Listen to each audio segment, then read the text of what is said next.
Bismillahirrahmanirrahim. Assalamualaikum warahmatullahi wabarakatuh. Pada kali ini kita kembali lagi ya ke YouTube ini untuk kita belajar bersama mengenai self healing. Baik, bagaimana self healing? Saya akan jelaskan dulu ya dengan kita buka dulu ya slide-nya ya. Kita bersama-sama melihat paparan ini.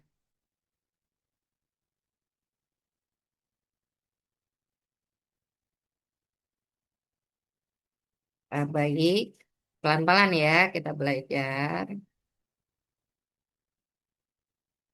Jadi di manajemen pemulihan pasca krisis bencana, kita memiliki beberapa strategi ya untuk para penyintas bencana, korban bencana itu mendapatkan ya pemulihan secara menyeluruh, baik fisik, mental maupun spiritualnya. Nah, self healing ini itu adalah strategi pemulihan bisa dilakukan oleh individu maupun komunitas terdampak dari bencana. Jadi pendahuluannya begini, bahwa krisis itu berlapis ya, seperti gempa bumi, banjir, pandemi, konflik sosial ini menimbulkan krisis kesehatan kompleks. Tidak hanya kerusakan fisik ya, tetapi juga trauma. Trauma psikologis ini bisa aja berkepanjangan. Krisisnya secara kerusakan fisik misalnya itu sudah tertangani, tetapi trauma psikologis bisa saja belum selesai tertangani, sehingga kita ya sebagai tenaga kesehatan itu perlu untuk memberikan ya intervensi pemulihan yang secara menyeluruh. Jadi pemulihan pasca krisis itu tidak cukup hanya berfokus pada aspek medis ya, namun kesejahteraan mental dan spiritual masyarakat sama loh pentingnya untuk dipulihkan. Nah, peranan self healing ini biasanya self healing itu letaknya itu ada di pemulihan. Hadir sebagai strategi yang dapat dilakukan secara mandiri maupun komunitas. Kita perlu ketahui bahwa secara mandiri itu orang seseorang itu memiliki self coping ya uh, sendiri-sendiri. Bisa saja dia itu memiliki coping mechanism yang lebih kuat ya dibanding dengan yang lainnya.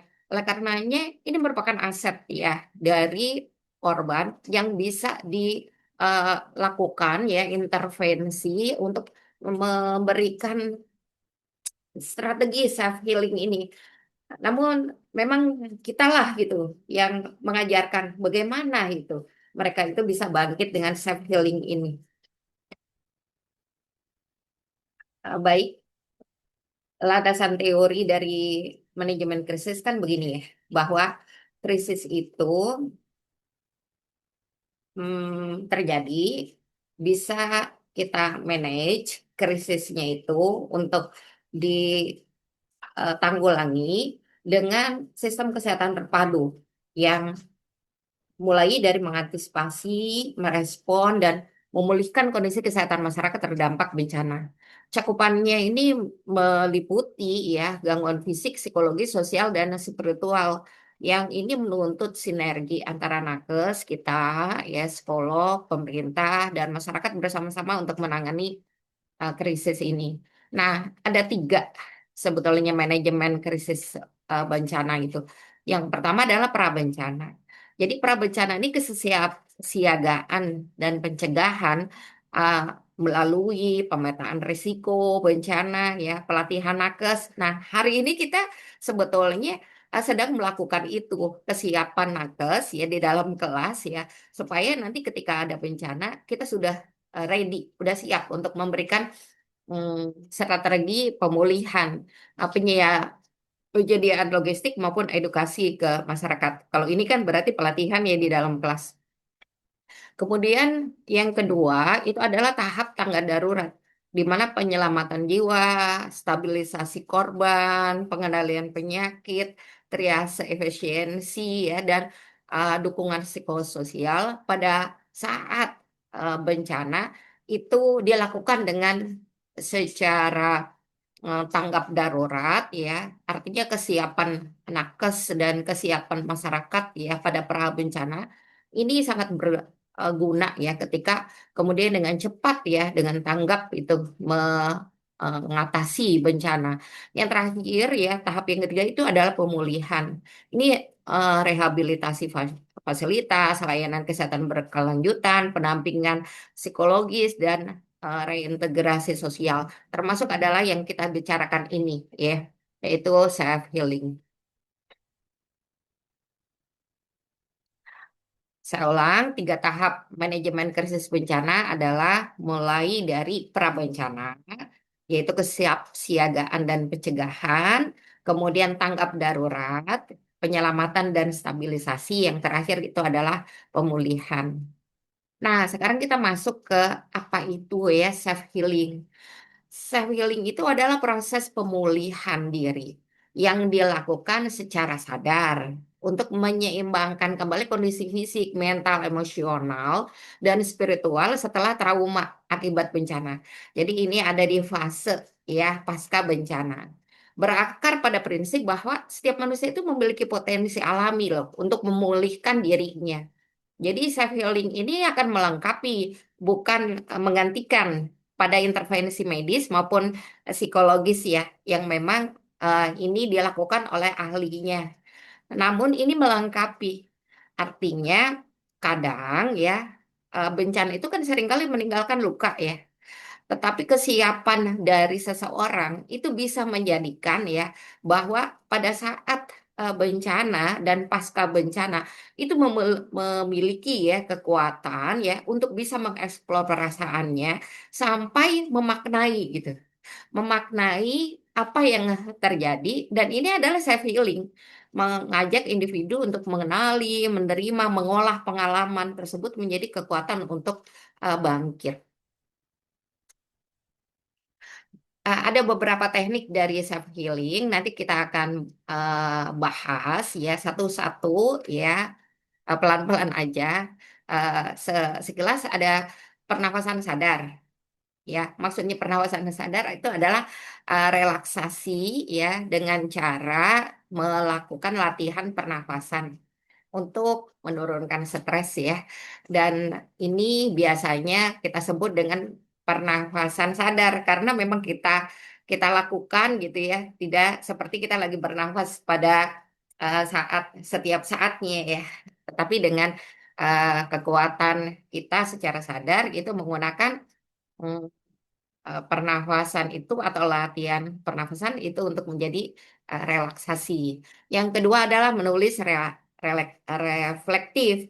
Jadi kita menggunakan eh, sarana kertas dan ballpoint gitu untuk menyalurkan perasaan kita terhadap beberapa kehilangan ya melalui tulisan ini sehingga kemudian mengubah ya menjadi doa, menjadi harapan ya yang itu uh, ketika kemudian dilakukan oleh seseorang itu akan membuat seseorang itu ya bisa memaknai uh, artinya tulisan tersebut itu menjadikan kekuatan kekuatan para korban gitu untuk bisa memaknai terhadap kondisi kehilangan yang dirasakan ya atau eh, kondisi ya eh, kehancuran gitu yang dirasakan.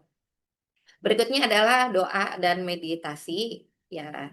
eh, ini tentunya masing-masing korban memiliki kekuatan yang berbeda-beda ya dalam eh, ke kesehariannya dalam melakukan doa ataupun meditasi, tetapi bisa dibangkitkan kok ya. Kita bisa latih ya para korban ini. Yang berikutnya adalah aktivitas sosial. Baik, lanjut aja. Self healing dan resiliensi psikologis. Jadi individu yang mampu melakukan self healing itu cenderung lebih cepat pulih dari trauma dan lebih siap ya menghadapi tantangan baru. Self healing ini membangun resiliensi psikologis ya, bangkitnya kekuatan secara psikologis yang menjadi fondasi ya ketahanan untuk jangka panjang. Di tingkat komunitas, praktik ini berkembang menjadi community healing. Maksudnya adalah masyarakat bertemu ya, saling menguatkan, mendukung ya, refleksi dan mungkin melakukan aktivitas secara bersama. Yang pendekatan ini pastinya akan meningkatkan ya solidaritas dan rasa memiliki antar anggota dari komunitas ya.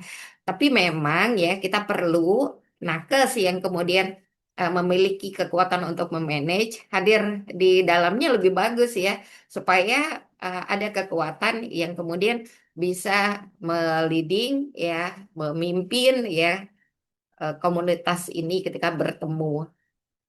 Dalam pelatihan manajemen bencana yang seperti ini ya kita lakukan ini, self healing itu dapat diintegrasikan. Kemudian kita buat ya mungkin modul praktis untuk melatih ya peserta yang ini nanti bisa diimplementasikan saat kemudian kita bertemu dengan korban bencana ya. Namun memang pada kali ini Bu Ani belum menyiapkan modul praktisnya ya. Kita lanjut, integrasi self healing secara humanis. Ini bukan hanya ya soal teknis penyelamatan ya, tapi menyangkut dimensi kemanusiaan yang secara lebih luas ya, menegaskan bahwa setiap korban bencana itu adalah manusia yang memiliki martabat, ya, perasaan, kebutuhan spiritualnya yang tidak boleh ditinggalkan. Artinya nakes ketika hadir ya, kehadirannya juga harus melihat ya pada posisi ini di korban. Oleh karenanya tadi ada beberapa contoh ya pernafasan sadar ya, menulis ya, refleksi atau journaling ya, aktivitas sederhana ya seperti zikir ya, dan mungkin kegiatan aktivitas komunitas itu. Sekarang kita menuju ke kekuatan komunitas saat healing ya. Jadi kenapa kok kemudian healing ini bukan hanya self healing gitu yang kemudian kita arahin gitu, tetapi bersama-sama melakukannya. Sebab bagaimanapun juga gitu, korban ini secara pribadi kan subjek yang berdaya ya. Sebenarnya kita memiliki ya keberdayaan, walaupun takaran berdayanya memang berbeda-beda ya. Nah, pendekatan humanis ini menekankan bahwa setiap program pemulihan itu harus juga memberikan ruang bagi korban untuk berpartisipasi ya secara aktif, bukan sekedar dia menerima bantuan ya, melainkan subjek yang mampu merawat diri dan lingkungannya. Jadi eh, bisa jadi gitu di antara korban itu mampu loh untuk bisa membawa yang lainnya itu berkontribusi bersama. Nah, bersama itu lebih kuat. Jadi self healing itu dapat dilakukan secara individu, tetapi jika dilakukan bersama-sama, dijalankan dengan komunitas ya, maka bisa menjadi wadah di mana masyarakat ini bisa saling dukung atau berbagi cerita ya atau berbagi pengalaman bagaimana lepas ya dari kondisi yang membuat ya kehilangan atau lepas ya dari kondisi yang membuat merasa hancur ya, dan saling bercerita ini akan memperkuat ya solidaritas dari komunitas tersebut. Dan bisa gitu ya membunuh ya rasa sepi atau isolasi bahwa bukan dia sendiri yang menjadi korban itu, tetapi ada banyak orang gitu yang memiliki pengalaman yang sama. Baik pemulihan eh, yang dilakukan itu sebetulnya adalah integrasi menyeluruh ya. Integrasi self healing dalam manajemen bencana ini memastikan pemulihan itu tidak hanya fisik, logistik, tetapi pemulihan dari martabat manusia. Pemulihan fisik misalnya adalah rehabilitasi layanan kesehatan yang berkelanjutan ya. Pemulihan mental ini yang kita lakukan nih ya, self healing. Dan pemulihan spiritual adalah bagaimana menguatkan doa-doa yang menghidupkan kembali harapan kepada Allah Subhanahu wa taala ya. Reintegrasi sosial ini adalah membangun ya solidaritas dan semangat kolektif ya untuk bangkit bersama. Hasilnya masyarakat yang tidak hanya pulih dari luka bencana, tapi jadi kuat ya, lebih berdaya, lebih siap ya, untuk menghadapi tantangan di masa depan dengan hati yang penuh harapan. Nah, sekarang kita masuk ke lebih dalam lagi tentang self healing ya dari definisi, manfaat dan relevansinya pasca bencana. Apa itu self healing? Pelan-pelan ya kita belajar bahwa ini adalah proses pemulihan diri yang dilakukan secara sadar oleh individu untuk menyeimbangkan kondisi fisiknya, mentalnya, emosionalnya, dan spiritualnya. Keyakinan ini merupakan keyakinan dasar ya bahwa setiap manusia itu memiliki potensi alami untuk memulihkan dirinya, terutama ketika menghadapi trauma atau tekanan berat ya. Pemulihan ini tidak memerlukan intervensi eksternal yang kompleks ya atau peralatan yang kompleks itu tidak ya, tetapi bisa dilakukan segera ya ketika seseorang itu mulai sadar dan kemudian bangkit ya melakukan upaya untuk memulihkan. Apa sih manfaatnya? Yang pertama adalah mengurangi stres dan trauma.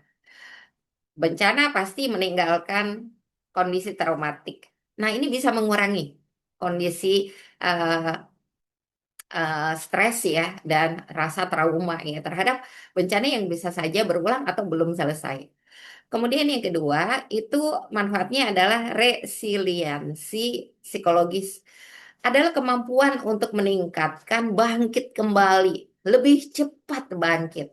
Yang ketiga adalah memperkuat spiritualitas ya. Jadi pemaknaan yang eh, tepat yang dia dapat ya dari pengalaman dan eksplor perasaannya itu akan membuat ya pemaknaan terhadap kondisi ini pastinya akan menuntun dia ya memahami bahwa oh musibah ini, bencana ini itu hikmahnya buat saya adalah bisa ya memahami ya bahwa misalnya kalau kita rame-rame ya berjuang bersama, memahami bahwa secara berkelompok gitu ya, ternyata kita bisa kuat ya. Silaturahim yang kuat gitu bisa kemudian memulihkan kondisi trauma misalnya demikian ya. Kemudian manfaat self healing ini adalah membantu reintegrasi sosial dengan apa? Aktivitas bersama-sama. Releva, relevansi self healing ya pasca bencana itu ya eh, adalah mulai dari biasanya seseorang yang menjadi korban ini memiliki luka batin. Ya, luka batin ini adalah pengalaman. Pengalaman ini berbeda-beda ya tiap orangnya. Nah, self healing ini relevan karena memberikan ruang bagi korban untuk mengolah pengalaman traumatis itu ya. Kemudian naik lagi ya direfleksikan dengan bagaimana perasaannya ya dan kemudian selanjutnya itu adalah bangkit dengan mengambil pemaknaan ya terhadap kondisi pengalaman yang terjadi ya, eksplor perasaan dirinya ya, dan kemudian mencari pemaknaan ya terhadap kondisi itu. Nah, ini merupakan psychological first aid yang sederhana bisa dilakukan oleh siapa saja. Sebelum kemudian ya kondisi traumatik yang memang membutuhkan rujukan ya terhadap para ahli ya. Kita bisa menggunakan kemampuan diri ya untuk bisa eh, me- melakukan psychological first aid. Kemudian relevansinya ini adalah nilai-nilai kemanusiaan, menghubungkan pemulihan dengan nilai kemanusiaan ya dengan spiritual yang mendalam di mana kondisi spiritual ini bisa jadi itu naik ya kekuatannya di saat dia menghadapi atau dia lagi mengalami bencana. Nah, berikutnya relevansi self healing ini adalah strategi berkelanjutan di mana bisa dipraktekkan di rumah ya ketika nanti pulang dari pengungsian bisa dilakukan juga gitu lanjut ya untuk menolong kembali gitu korban yang lainnya. Ah, ada beberapa contoh yang di slide ini kita buat 5 contoh ya self healing. Yang pertama adalah pernafasan sadar. Pernafasan sadar itu dengan hitungannya 4, 2, 6. Ya, nanti kita bicarakan ya. 4 itu mulai dari tarik nafas, tahan 2 hitungan, dan kemudian kita lepas ya 6 hitungan. Kemudian yang kedua journaling, menulis pengalaman, perasaan, dan pemaknaan. Yang ketiga adalah relaksasi otot progresif. Yang keempat itu adalah meditasi spiritual. Yang kelima adalah aktivitas sosial. Ya, kita bedah satu-satu ya. Yang pertama, teknik yang pertama, ada beberapa teknik sebetulnya ya, tetapi slide ini kita belajar 5 teknik ya. Mindfulness breathing, pernafasan sadar. Bagaimana caranya gitu ya? Jadi korban di-lead ya, dipimpin oleh kita supaya benar ya mindfulness breathingnya itu. Jadi kita diminta untuk tarik nafas, pejamkan mata, tarik nafas 4 hitungan. Tarik nafas, tahan, keluarkan.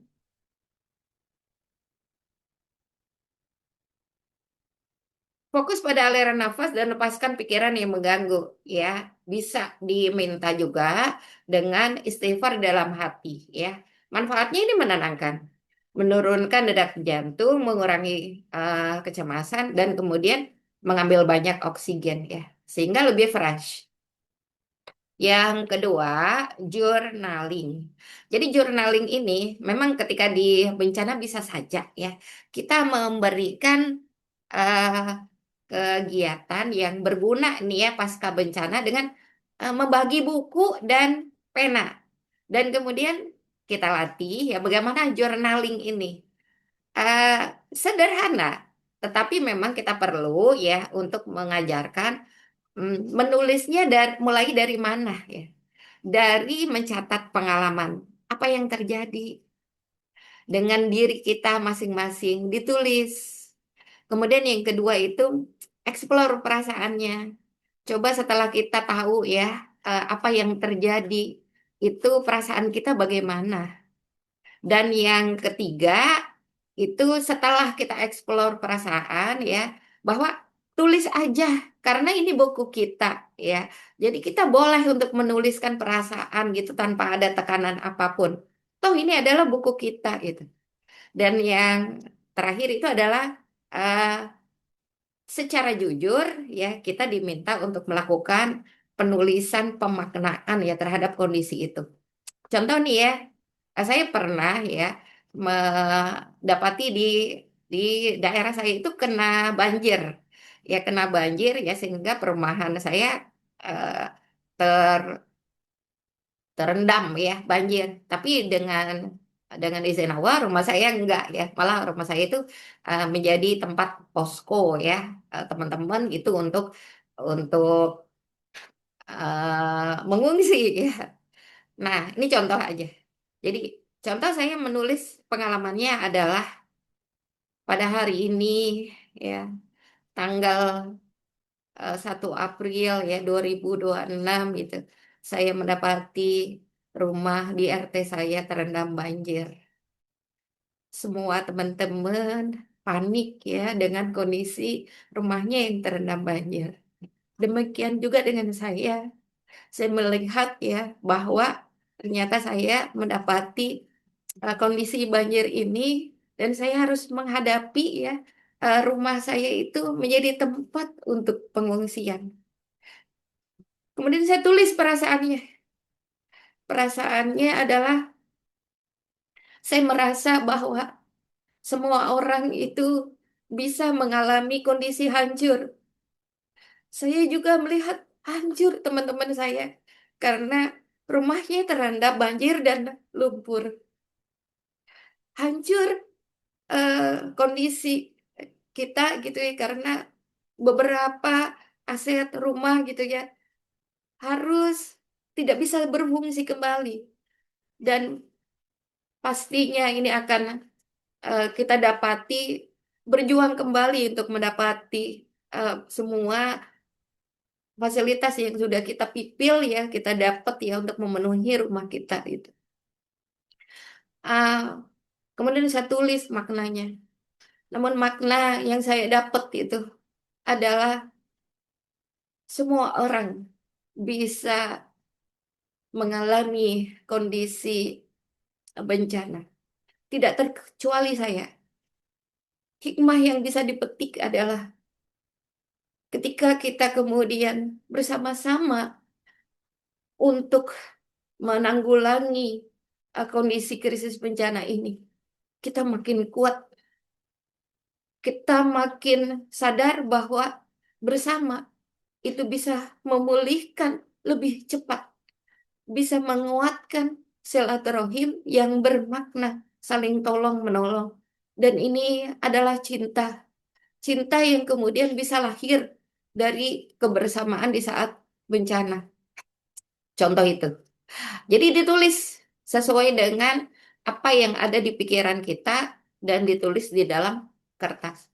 Bisa jadi journaling ini gitu ya, setiap hari ketika mampu seseorang itu melakukannya, ini menjadi lembar-lembar yang bisa jadi sejarah maupun lembar-lembar yang nantinya itu bisa menjadi buku yang kemudian itu bisa menjadi bagian dari proses belajar orang lain gitu ketika melihat journaling kita. Yang ketiga adalah relaksasi otot progresif. Wah, ini pastinya orang yang menjadi korban bencana mengalami ketegangan otot tubuh, tangan, bahu, wajah gitu, ya. Dan kita bisa melakukan relaksasi mulai dari kita stretching ya, kita tegangkan otot tubuh, mana itu tangan, bahu, wajah, perut, kaki ya selama 5 detik, lalu lepaskan, longgarkan berlahan. Bisa dikombin dengan pernafasan sadar. Rasakan perbedaan antara tegang dan rileks. Ini akan mengurangi ketegangan fisik, menurunkan stres, dan meningkatkan kesadaran tubuh ya bahwa ini sinyalnya tubuh kita yang tadi penat-penat itu bisa fresh kembali kok. Gitu ya. Kemudian teknik yang keempat adalah doa atau meditasi spiritual. Nah, ini yang tadi saya katakan, memang seseorang itu memiliki kemampuan, kefasihan dalam berdoa yang takarannya mungkin berbeda-beda ya. Tetapi ini yang perlu kita pahami, seseorang ya ketika melakukan self healing ini bisa kok dibangkitkan. Nah, kita latih. Ya, kita latih secara komunitas itu untuk membaca doa bersama, melantunkan Asmaul Husna ya sambil melakukan aktivitas yang sederhana. Nah, saya hari ini akan melakukan praktik itu ya, mengcombine ya, antara doa ya dengan eh, melakukan aktivitas bersama di dalam menyiram dan menyiram tanaman ya, tanaman pot ya di atas meja. Nah, ini yang nanti akan saya lakukan nih, ya. Kita akan membaca Asmaul Husna ya sambil merawat tanaman. Boleh kita lakukan sekarang ya, ya. Nyiram, kemudian merapikan daunnya dan kemudian merenung sejenak ya sambil membaca Asmaul Husna. Ini sudah saya siapin, ya. Ini adalah pot ya bunga meja. Jadi pot bunga meja ini bisa jadi kan pada saat bencana yang tadi ya kebanjiran gitu, itu masih bisa kita selamatkan. Kita letakkan di dalam gelas dan kemudian ini bisa dipakai untuk healing. Kita siram dahulu, maaf ya, kita siram dulu.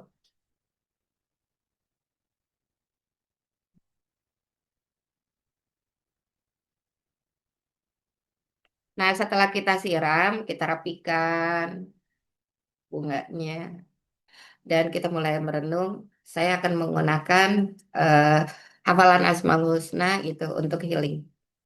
Nas'aluka ya man huwallahul ladzi la ilaha illa huwa rahmanur rahimul malikul kudus salamul mu'minul muhaiminul azizul jabbar Al-Mutakabirul Khaliqul Bari'ul Musawwirul Ghaffarul Qaharul Wahhabur Razzaqul Fatahul Alim Al-Qabidul Basitul Khafidul Rafi'ul Mu'izul Mudhil Sami'ul Basirul Hakamul Adal Al-Latiful Khabir Al-Halimul Azim Al-Ghafurul Syakur Al-Aliyul Kabirul Hafidhul Mukir Al-Hasibul Jalil Al-Karimur Rakibul Mujibul Wasi'ul Hakimul Wadudul Majidul Ba'isus Syahid Al-Hakul Wakil, Al-Qawiyul Matin, Al-Waliyul Hamid, Al-Masil Mudi'ul Mu'id,